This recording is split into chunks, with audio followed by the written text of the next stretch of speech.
Okey, Assalamualaikum warahmatullahi wabarakatuh dan salam sejahtera. So, hari ini saya nak tunjukkan bagaimana kita nak mendaftar inovasi ataupun penyelidikan kita dalam portal Siri lah.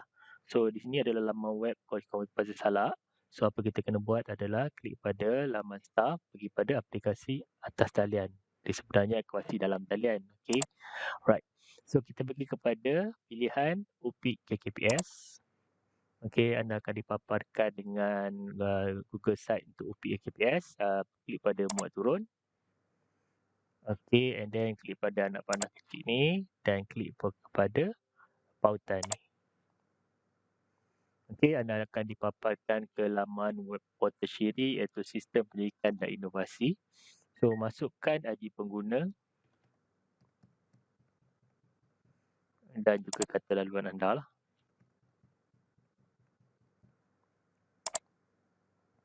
Okey, anda akan masuk ke sini dan kita ada kat sini fungsi daftar, senarai dan juga komen.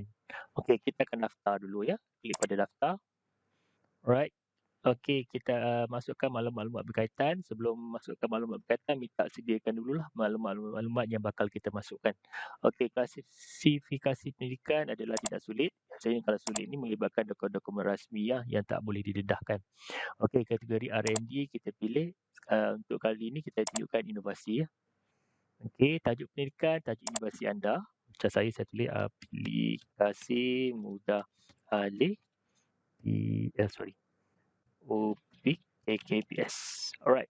So, tarikh mulai pendidikan seeloknya awal lah. Jadi, untuk kali ini saya buat adalah pada 10 hari bulan saya start buatnya. Dan saya tamat pada sebulan je saya buat. Pada Mei lebih kurang pada 26. Alright. Okey. 1 bulan. Kalau ada tambahan anda boleh klik lah untuk tambah bulan sekiranya perlu. So, kata kunci maksimum 4 je. So, saya tuliskan, kalau kat sini saya tuliskan aplikasi mudah alih. Alright. Satu kata kunci, teknologi maklumat. Kata kunci yang kedua, e-learning. Kata kunci ketiga, ni kata kunci keempat, saya letak ni je lah. Oops. Okey. Okey, bidang anda boleh pilih bidang yang berkaitan yang dengan anda punya inovasi ataupun kajian. Okey, kat sini saya pilih teknologi maklumat multimedia lah. Okey, satu agensi dalam negara lah. Kerajaan lah, kita kerajaan kan. Okey, tapi ada pilihan lain lah. Kita pilih swasta dalam negara dengan NGO, luar negara NGO, tanpa geran atau pendidikan bebas. So, kita buat satu agensi kita adalah dalam negara. Okey, agensi pembiayaan biaya sendirilah. Kalau kata ada orang yang tolong biaya kan, masukkanlah kan yang berkaitan. Alright. Okey, jenis pendidikan penyelidikan fundamental ataupun apply problem solving. So, dalam kes saya ni saya buat untuk apply lah problem solving. Okey, satu komersial bagi saya punya aplikasi ni ada dalam ada berpotensi lah untuk dikomersialkan. So, saya pilih untuk berpotensi untuk dikomersialkan. Jenis grant, saya tak dapat grant apa-apa, so tidak berkenaan lah. Kalau ada, just klik, anda boleh pilih lah yang berkaitan. Okey, kaitan dengan RMK, ni confirm lah. Saya so far saya tak ada kaitan. Kalau ada, anda kena pilih lah. Okey, bilangan penyidik di H saja. So, saya dalam pendidikan ni melibatkan 2 orang. So, saya pilih 2 orang. Okey, so dia akan naik satu lagi ruangan kat sini. Okay, saya sebagai ketua dan ni sebagai ahli. Tak payah masukkan nama dia, hanya perlu masukkan nombor kad pengenalan dia sahaja. Okey, saya masukkan sekejap nombor kad pengenalan.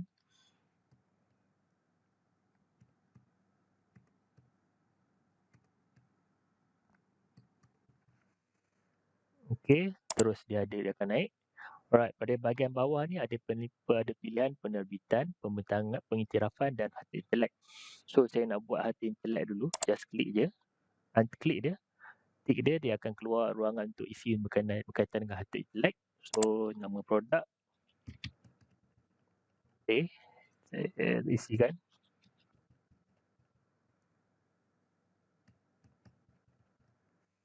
Okey, jenis harta intelek saya buat itu dengan itu adalah copyright. Negara difailkan Malaysia lah. Okey, nombor pattern, tak ada pattern lah pasal dia tidak melibatkan pattern. Satu arti intelek adalah telah difailkan lah, telah diluluskan lah, alright.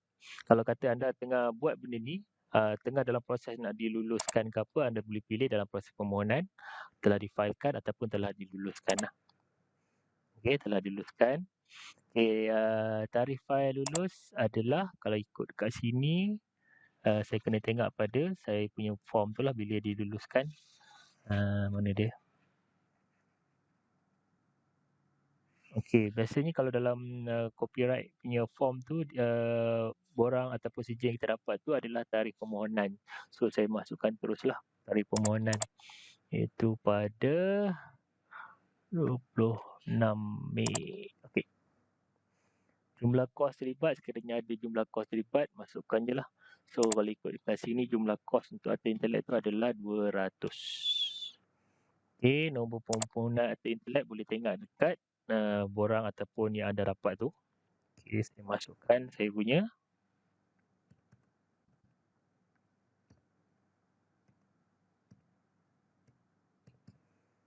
Okey, peratus equity ni tak apa, biarkan kosong. Okey. Bilangan peserta 2 orang lah. Saya buat dengan 2 peserta sama juga, dia akan naikkan kat sini. So yang ni tak payah nak type lah, copy je. Paste. Okey. Right, ada tak masuk dapat pengiktirafan apa-apa? Okey, kalau kata dapat pengiktirafan, boleh klik kat sini. Alright, tajuk projek sama juga. Kalau rajin type, saya malas nak type, saya copy je.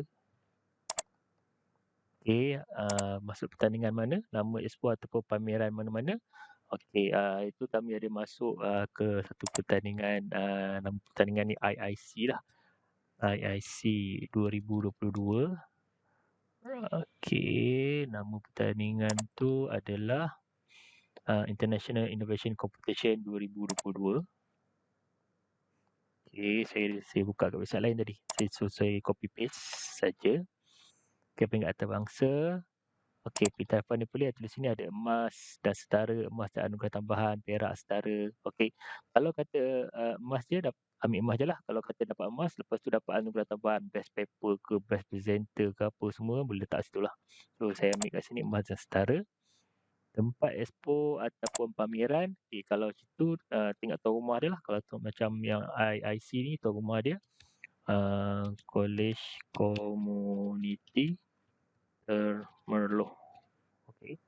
Tarikh mula expo, okey, tengok pada tarikh yang anda present tu lah.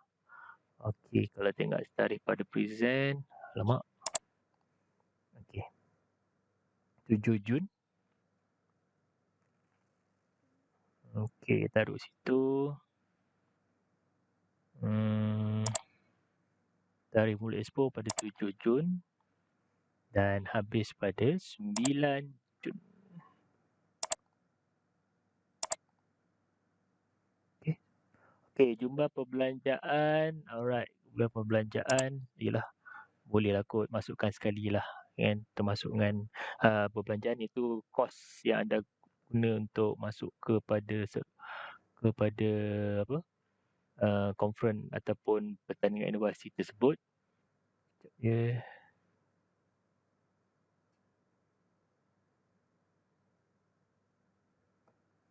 Okey, perbelanjaan saya ingat itu 200. Alright. Bilangan peserta 2 orang. Okey, sama juga dia akan naikkan. Just copy paste saja. Okey. Okey, kalau ada penerbitan, ada melibatkan pembentangan. Okey, biasanya penerbitan atau pembentangan ni ada melibatkan inovasi, penyelidikan lah. So kat sini artikel apa semua kalau ada berkaitan lebih sama ada buku dan bab dalam buku berchapter, artikel dalam jurnal, pembentangan atau penerbitan dalam proceeding ataupun penerbitan umum. So dalam hal ni tak adalah pasal ni hanya melibatkan inovasi saja. Okey, sampai sini. Alright, kalau anda tengok semua dah berpuas hati, anda tekan simpan. Okey, setelah kita simpan, kita akan dipaparkan dengan paparan seperti ini. So, kat sini akan ada untuk maklumat asas, pengiktirafan, harta intelek yang telah kita buat tadilah. Jadi kita kena uploadlah dokumen-dokumen yang berkaitan. Okey, dokumen-dokumen tu seperti mana maklum, dia hanya boleh upload dalam bentuk PDF sahaja dan tidak boleh melebihi 2 megabyte. Okey, kita masukkan dulu upload kertas kerja penuh, jika ada lah. Tapi dalam kes ni sebab dia adalah inovasi biasa dia masuk abstract je. So, kita choose file dan saya ambil file dia sebentar ya. Pula file dia. Okey, saya masukkan file 1. Okey, tunggu sebentar, file 121 kilobyte. Okey, tak ada masalah. Okey, upload berjaya. So, kita pergi kepada seterusnya, upload sijil penyertaan. Okey, choose file, sijil penyertaan. Okey, ini sijil penyertaan. Open. Okey, sijil anugerah. Okey, sijil anugerah jika ada lah, kalau tak ada tak biarkan. Open.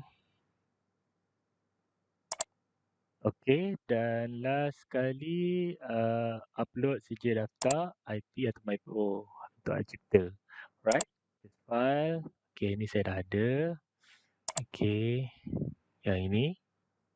Just upload. Okey. Okey, kalau dah selesai semua, anda dah berpuas hati, maknanya kita kerja dah masuk, sijil penyertaan anda, sijil anugerah dan juga dah daftar IP dan MyPro dan klik saja selesai dan hantar. Okey, tahniah pendaftaran telah berjaya. Itu saja. Terima kasih.